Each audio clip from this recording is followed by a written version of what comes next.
I know it's been a minute. And even my mom, she was like, Zayden, I haven't seen you post a video in a minute. I did a video about ranking my movies of 2024. I thought that was pretty cool. It didn't do good. I don't know why, because it just didn't get a lot of impressions. Like, it has a very, very low amount of impressions, which I don't understand. We are going to talk about anime today, and we're going to use this day as a jump start to get back into the groove of things with my channel. But without further ado, cue the intro.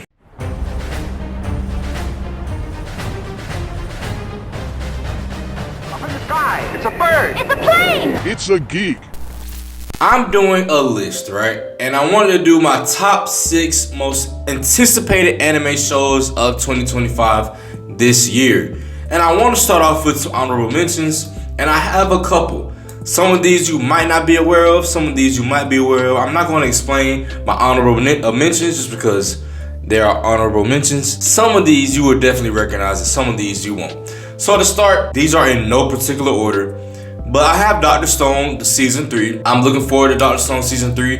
It's in this list because if you watch my old Dr. Stone video where I was talking about me catching up to it, I was kind of confused. So hopefully this season, reels me back in. I also have My Hero, the final season. It's in my honorable mentions just because I wasn't as high on My Hero as everybody else, bro. And when you look at the other stuff that's coming out this year, I don't know if My Hero really will compare with it, to be completely honest, knowing how the ending is anyway. I have Spy and Family season 3. Spy and Family is a very wholesome show that I was watching. I started watching it by myself, and then me and my girlfriend ended up picking up on it. So I'm very interested to watch that show. Hopefully I'll be able to watch it with her. I have Gachiakuta. If you don't know what that is, look that up too. Very interesting premise. And I have Lazarus at number 6. If you don't know what that is, look it up. Very interesting premise. I also forgot to include Fire Force. It's on my list.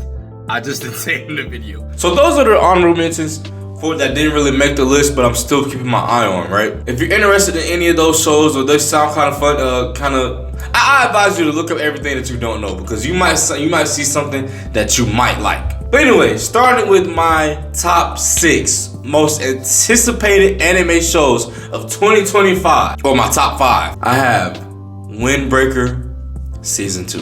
Alright? Now, Windbreaker Season 2, them boys is boxing, alright? Them boys is boxing. It kind of reminds me of Tokyo Revengers without all the weird time traveling stuff, and it's just fighting. So I love that show. I didn't really like the animation style at first, but it kind of grew on me. I'm very interested to see where they're going to go with the second season, following our main character Sakura and how he can progress through Furin High School. So the basis of that anime is simply the stronger you are, the more you are in rank.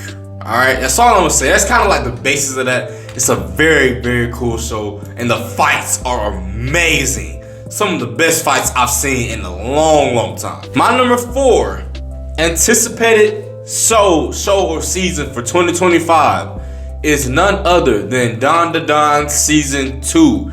Now, you might think that this is actually low for Don Da Don.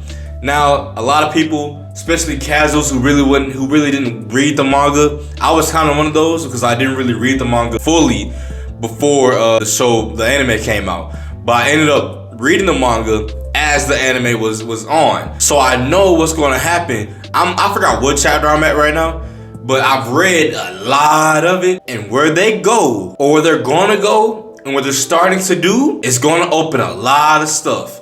All I'm gonna say is the alien invasion arc. All right, the aliens are coming. All right. So I'm looking forward to that, man. I'm looking forward to seeing Okarum do his thing.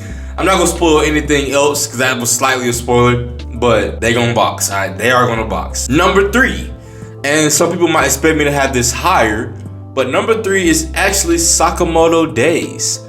Now, with Sakamoto Days, I read a little bit of the manga. So for people who've read it, like who are caught up with the manga, y'all are probably like, okay, this is crazy. This might need to be number 1. But you gotta think, this is only gonna be the first season of Sakamoto Days. So, and I've read like enough to know like where the first season will probably end at. And to be honest with you, it has hype potential. I know that because I've been seeing people talk about it. But where I stopped at reading so far, I haven't really got to that high potential part. So I'm going off of, and where I stopped is probably where season 1 is going to stop as well. So I'm going off of that, but I'm also going off the premise. The premise sounds cool about this retired hitman, and they're still trying to come after him, and he used to be the best hitman, and now he's like all fat and retired. It sounds very, very cool. So I want to see how they handle it, and I want to see how they handle it in animation as well, because I'm gonna be honest, a lot of people say manga is better than anime. I'll never be one of those people that says manga is better than anime. Manga is the source material, yes. And you should read the manga. I'm not saying don't read the manga of the anime you're watching. But I feel like you fully visualize what the manga was trying to convey while watching the anime. So I know a lot of people are like, oh, I know some people are manga only, some people are anime only. You should probably do a little bit of both if you can. And I want to say the best times to really read a manga is when the season is on its downtime. For example, One Piece is going through a crazy long, multiple month long break. If you wanted to catch up to One Piece, this is the best time for you to do it. The best time. Because there's no anime coming out with One Piece right now. And the manga of One Piece is kind of like it's easier to read manga anyway. The manga of One Piece is off and on because of oldest health and he wants to take breaks and things like that, which I completely understand. But for example, like Dandadan season 2. We're on a break right now from season 1 to season 2. It would be great to be reading the manga of Dandadan, trying to catch up, and read forward. So that's always cool. And then you're probably thinking, well, dang, for people who also think the manga might spoil the anime for me. Don't think like that. I say don't think like that because if you read, let's say you read the Dandadan manga while it's on break, right? You read, let's say 75, 100 chapters or whatever. By the time you've read all those chapters, you probably forgot most of what's happened in there. So you'll still get that, oh, I remember that happening from the manga. You'll still get that feeling while you're watching the anime. So don't be one of those people that's like, I don't want to read the manga because it's going to spoil it for me. Nah, that's not necessarily true. For number 2, and this one already came out. The first episode already came out. And I'm going to be honest, the first episode coming out of this, put it at number 2. Solo Leveling. I have a deep love for Solo Leveling. Let me tell you why. Solo Leveling was probably one of the biggest at my time, at that time, one of the bigger videos on my YouTube channel when I reacted to the trailer of Solo Leveling. And I was like, now I just so happened to stumble upon it. It had a couple 100,000 views. And I'm like, bro, I haven't heard of this, but it has a couple 100,000 views. Let me see the hype. I'm looking at this. I'm like, it looks cool. It has potential, but I don't know if I'll be into it. People are hyped for this, so I'm gonna obviously keep it on my watch.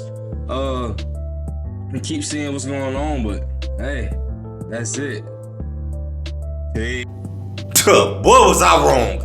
That Solo Leveling first season was great. I haven't read the manga for Solo Leveling, and I know it's like if I'm not, someone correct me. I want to say it's like a Korean manga or something like that. I could be wrong. The premise of Solo Leveling is so fresh. It's so fresh. One of the things I hate about anime right now is the isekais. The isekais are so bad, where they're going to another world, before that it used to be they get transported to a game or something like that. Solo Leveling is taking it and putting a spin on that trope. So instead of the trope being they're being transported to a different world or they're being transported to a video game, the video game comes to the real world. So it's a real world where real monsters, real gates are happening, where Jinwoo is like a nerd. He has nothing in life. The first episode, I'm not gonna spoil it. If you haven't seen Solo Leveling, I'm not gonna spoil it. But something happens the first couple episodes. I'm like, there's no what. That's what got me. I think that event, it happened like the first 3-4 episodes. When that event happened and something happened and Jinwoo, ooh, that got me, bro. So Solo Leveling season 2, seeing where Jinwoo is at now and where he started out as, amazing. And I'm not gonna say anything else. Watch Solo Leveling if you haven't already. That's all I'm gonna say. Now, at number 1, we have probably one of the anime shows that I've had the most fun watching in easily the last 5 years. I've been doing this I'm an OG in this anime game. I'm gonna be honest. I'm an OG, kinda. Cause you know, I started watching anime when the old Big Three was still a thing, and I'm, so actually I'm not an OG. My dad is the OG. I'm more OG than most of y'all watching this video. Anyway, Kaiju number 8, season 2 is my number 1 most anticipated show or season of 2025. Let me tell you why. With Kaiju number 8, season 2, this is hard to say because I know there'll be some people watching this that haven't seen the first seasons of these shows. So I don't want to spoil. It reminds me of, what was that old show? Have any of y'all seen, I had to look it up because it's been so long. Have any of y'all watched World Trigger? If you've never watched World Trigger and you call yourself an anime fan, you need to go watch World Trigger. It reminds me of that. It has kind of like the same aesthetic and everything. But basically, in Kaiju number 8, they're trying to have these task force, right? There's a big problem with these Kaiju. Kaiju, it also means monster. Godzilla is a Kaiju, stuff like that. So Kaiju is a monster, Japanese monster. They have these issues with this. Some way, somehow, I'm not going to explain it. Our main character, he transforms into a Kaiju, and he's Kaiju number 8. But he's working on the task force that fights Kaijus. So you can kind of see where the story can go. That's all I'm gonna say about that. If you haven't watched Kaiju number 8 season 1, watch season 1. But as far as season 2, seeing where we left off on Kaiju number 8 season 1, y'all know where we left off at. There was kind of like a cliffhanger, and something happened.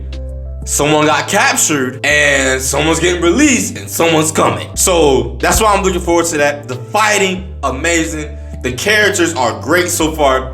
Kaiju number 8 season 2 is my number 1 most anticipated show of 2025.